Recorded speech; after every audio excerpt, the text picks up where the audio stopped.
مفيش أسهل من كده. بصي يا ستي، لو جبتي الجلاش وخدتي منه ورقتين بالشكل ده وكمان ورقتين تاني، يعني المجموع كله 4 ورقات، هتطبقيهم بالطريقة اللي انت شايفاها دي، وهنبدأ بقى نعمل الحشوة الخطيرة. بصي يا ستي، زيتون وبسطرمة وفلفل أخضر وكمان تشكيلة من الجبن. أي حشوة انت عايزة تعمليها، ممكن تحطي لحمة معصجة، بس الحشوة دي بتكون خطيرة. تشكيلة الجبن، جبنة تركي وجبنة موتزاريلا وجبنة شيدر، وكمان حطيت بيضة ورشة من الفلفل الأسمر ورشة صغيرة من الملح. ما تنسيش إن الجبن بتكون فيها نسبة ملح. وبدأت بالشوكة كده أضرب كل المكونات عشان البيض يدخل في الحشوة. طبقي جلاش وتحطي طبقتين من تحت بالشكل ده وطبقتين من فوق، يعني بالمنظر اللي انت شايفاه كده، من غير لا توريق ولا اي حاجه.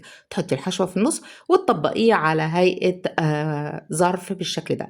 في طاسه سخنه تكون ما بتلزقش، هتبداي تحطي حته سمنه او زبده، وعلى الوش حته سمنه او زبده، وعلى نار هاديه، وتبداي تقلبي الفطير بتاعنا. كده عملتي احلى فطير ينفع غدا او عشاء بدون عجن ولا خبز. الف هنا.